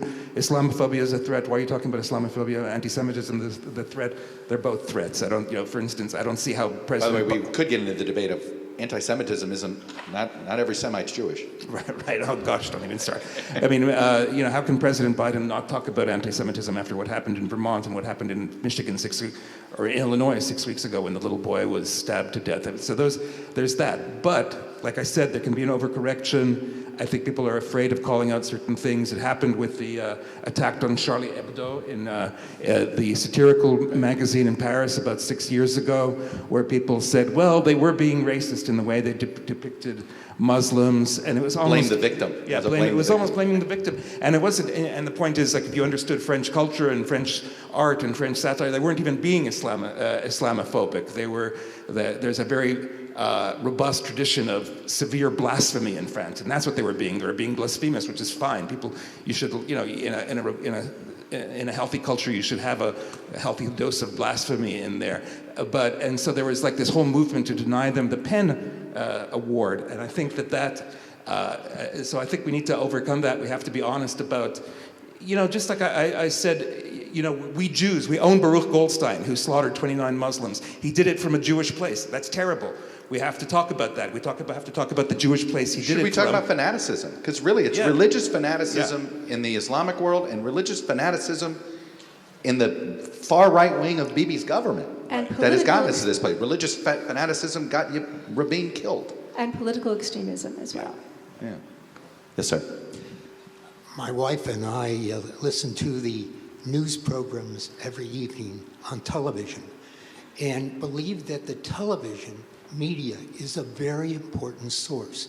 And what we have noticed, and watching PBS as an example every evening, the amount of video shown about Palestinians and what has happened to Palestine and the citizens is much longer, considerably lengthy videos compared to what is shown about Israel and the Israeli people. The question is, how can that be changed? I want to second something Ron said earlier. There's an overcorrection. I mean, my own network put out an hour-long documentary about what's happened inside of Gaza on one of our streaming platforms, which is something that we should do. And at the same time, this is why I brought up the October 7th footage, because it's almost as if we are, I agree with you, I think we're losing the video PR war, but I don't know what the right answer is on that front. I mean, I've been trying to, at Moment, we've been trying to do some kind of countering of that, in the sense that we've been actually interviewing Muslim and Arab voices about what's really going on, and people who are like horrified by anti-Semitism. So I think that's like Gaith Al-Amari, he's a Palestinian who did was part of with Dennis Ross. He helped negotiate the Camp David agreement. Or I just interviewed an amazing journalist from Bahrain, a woman from Bahrain. I have to pronounce it properly. And also, so I think that there are other sources where, we're definitely being fair. We have to be empathetic with what's going on in Gaza. But I feel like there are things we can do. John, have you noticed on social media that it is almost, I feel it's lopsided? Yeah, I'd say it is. It's definitely lopsided, I would say in particular. I mean, I'm trying to think across, definitely I think TikTok is part of this larger story. Twitter, yeah, I'd say in particular definitely on TikTok, but it is definitely lopsided. Because you see all this, he's absolutely right, you see all these coverage of what's going on inside of Gaza, and you do not, you see some, but it feels 70-30 at best. There's a huge effort to counteract that, and I don't think it's been particularly successful. That's the sad thing. There's a lot of money going into it. I agree. Yes, sir. Hi, I was wondering if you could comment on the following premise, that what we've been talking about today is really just one component in all of its aspects of a much larger set of issues of misinformation and disinformation. And LGBTQ rights, vaccinations, climate change. I worked on the issue of evolution versus creationism, which has been going on since 1925 or before. And my question then is, using historical perspectives, what can this particular set of issues learn from what's been done before and what's still going on in those contexts? Or do you see this as qualitatively different in some way so that we need a different kind of strategy? Well, I will just tell you this. This is the project that I'm working on for the rest of my professional life, which is trying to figure out how we either build a better mousetrap or figure out of this moment. Now, if you look at the history of media of the last 200 years, most of it is partisan and most of it is biased, right? It isn't. There isn't been this sense of a neutral arbiter, right? Like the idea of the BBC, the idea of sort of mainstream media, legacy media in this country is actually something that is more of an outlier, I would argue, in the history of journalism overall, which is, I think, one challenge. I agree that we're sort of in this moment, and I don't know how we get out of it, because I think it's the politicians that are weaponizing the moment, right? And as long as it's a path to power, either to hold it or to get it, it's almost, it's going to take a benevolent politician to shut this down. And we haven't found that benevolent politician willing to do that. That is my more deeper, sort of darker view of this, but maybe Nadine and Ron and John have more uplifting thoughts on this. I'm a little more optimistic because the day before yesterday, we finally reached an apotheosis of a lying politician getting his due. George Santos was fired from Congress. I think that it's not a matter of bias to say I think that in 2016, Donald Trump set a standard for being able to say anything and get elected, and maybe we're finally seeing a little bit of a course correction because of what happened on Friday. Maybe you had 105 Republicans creating that two-thirds majority that you needed, and maybe it's finally an expression of people being sick of this. I guess I view that as just a distraction. I feel like the George Santos story is just a fun story, and it's not really connected to the deep polarization in the country. So, however, I will say this: George Santos doesn't get elected without this groundwork being laid that you can say whatever it takes, right? Ends justify the means. We're in an extreme form of ends justify the means in this society right now. So I don't know, but go ahead, John. Yeah. Yeah, and I think at the end of the day, I mean, it takes a sort of concerted, large effort to really stop this at the end, to sort of bring this down. I'm not necessarily sure I think the worry is that the incentives aren't there to do it. I think that kind of the idea of the benevolent politician coming in, I mean, you have to find that right person, and then even then it's going to be Look at Biden and TikTok. On one hand, the national security folks are telling him this thing is a problem. This algorithm is way too powerful. At any moment, this could be used for what it is. And then the Biden campaign is going, Jesus, we got to get on TikTok because we got to start talking to these people. And they're about to get on TikTok to start talking to these people. But they do have to get on TikTok if they want to get into power. I am struggling myself with the TikTok question. I still refuse to download it on my mobile, yet I'm paying the cell phone bills of 2 people in my house that have it on theirs. So I don't know what kind of standing on ceremony I'm doing, and I'm certainly all of my intelligence is already in Beijing anyway, right? So I am of the mindset we have to figure out how to win on these platforms. But for the life of me, TikTok feels like it is an unfair place to play. I think that's the problem. All right, the last question. Yeah, I have... No pressure. I have... no. I have 2 reactions to what's happened in the last couple of hours. One, this has been an amazing thing. Absolutely. If you're going to praise this, you have to speak directly into the mic so that everybody can hear the praise. It really has been. It hasn't been what I expected at all. This is much better, more constructive. The other thing... We won't ask what you expected. Yeah, I will tell you, I am left with a feeling without hope. You paint a very, very, and maybe I'm wrong, maybe other people left differently. I'm left with an impression this is really something that may not be fixable. And I appreciate if you could leave me anyway, with messages of hope. So I don't migrate to Canada. That's a great way. That's a good idea. Well, I'll just start it this way.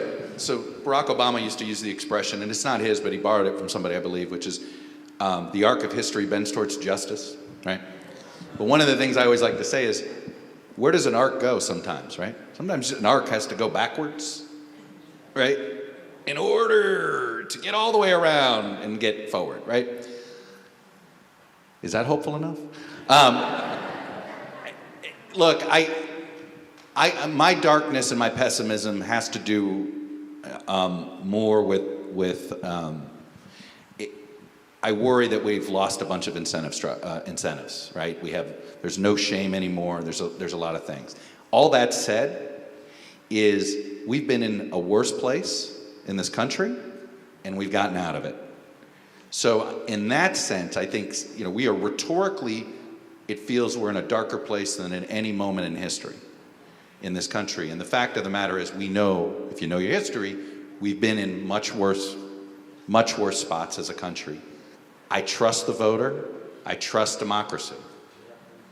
As long as the democracy is a level, semi-level playing field on this front. So in that sense, I look at what's happened to the impact of Twitter as actually a hopeful moment.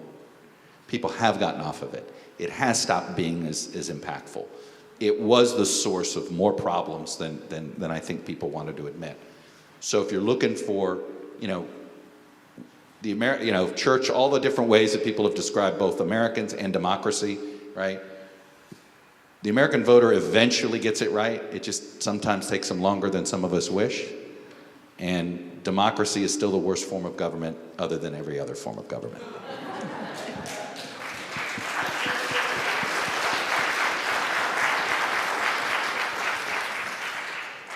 Oh, I'd say that it's bigger than America, and we have to keep remembering that because we are special, I think, but we are only part of a global world, and we need to. I guess I think about it as really Western liberal democracies under threat from a whole bunch of different places.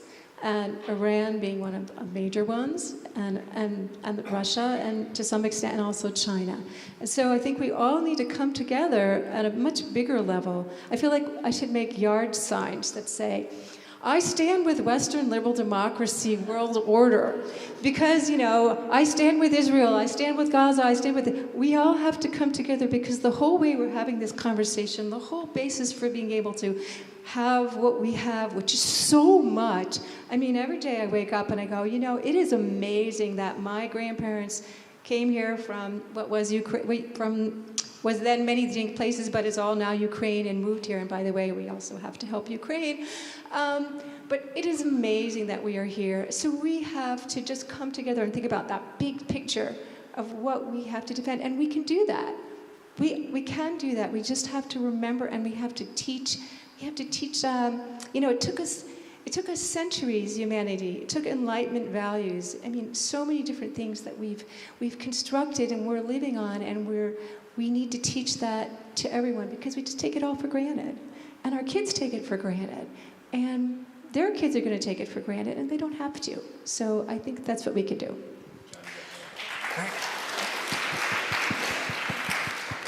Yeah, I completely agree with both of you, and I want to kind of take this to especially on sort of the social media piece and the way we think about how we consume media. And at the end of the day, I mean, the single most important thing you can do to achieve something better is vigilance. Is to, when you see something, think about the source, think about what it is, think about, does this pass the smell test, basically? But then also make sure that you are vigilant in reading. And again, it's kind of an individual thing, but at the same time, all these individuals doing that creates that sort of greater system. And I think there's that opportunity to do that. It's a matter of us, all of us, putting in that work.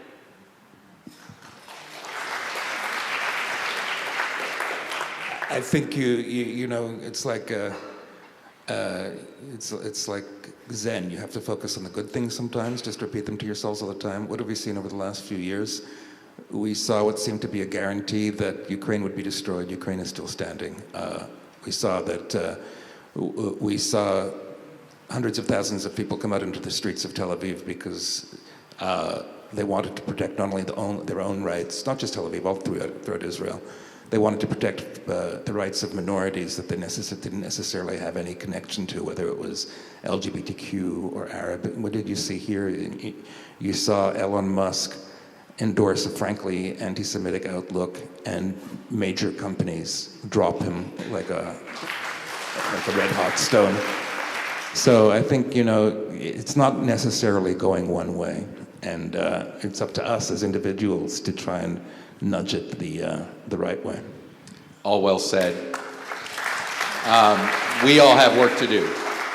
I just want to single out one person for making this happen. Ellen Morgenstern worked so tirelessly in putting this together. I think she's relieved. Here. Well, look, we do all have work to do, because I think what it turns out is if we don't do this ourselves, if we aren't the vigilance, if we're not keeping up and caring about our community, I don't know if anybody on the outside is going to do it for us. So with that, be at peace. Yes. Thank you. And I wanted to add that one of the very positive things is that we have so many smart, caring people who are here on the panel today and who came to watch this, and I really think that's hopeful. And I just want to thank you all so much for giving us your afternoon. if you've registered, you will receive a resource guide that Greg Skull put together. Do you want to talk for 1 minute, less than a minute about it?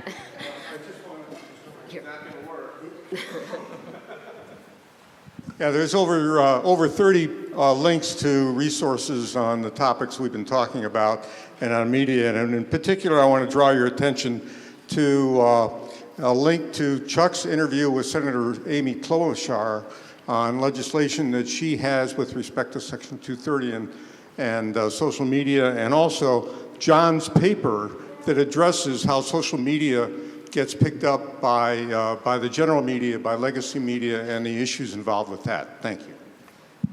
Hi, and if you give me just 1 more minute, Chuck pointed it out, but I do want to recognize Ellen Morgenstern, who poured her heart into this program. I mean, Greg and I helped, but she really made it happen. So if you see her, tell her thank you. As some of you know, this is her last program as co-chair of the Adult Education Committee. Taking over for Karen Kaplan, who a lot of you know, was a major challenge, and Ellen has lived up to every inch of that challenge. And we're so grateful for your service, and we'll do our best to live up to your brilliant example. I just wanted to point out that when you registered, we have a great lineup of programs coming up from adult education, and they're listed on a sheet that's out there in the lobby. Also, TRS is staying on top of events in Israel, and we have all kinds of programming. Please check your TRS emails and the calendar on the website, and there'll be a program guide coming soon to your mailbox. And if you'd like to be involved in making magic happen like we did today, please see me about joining the Adult Education Committee. We're always looking for smart, energetic, caring people. So thank you so much for being here. Thank you.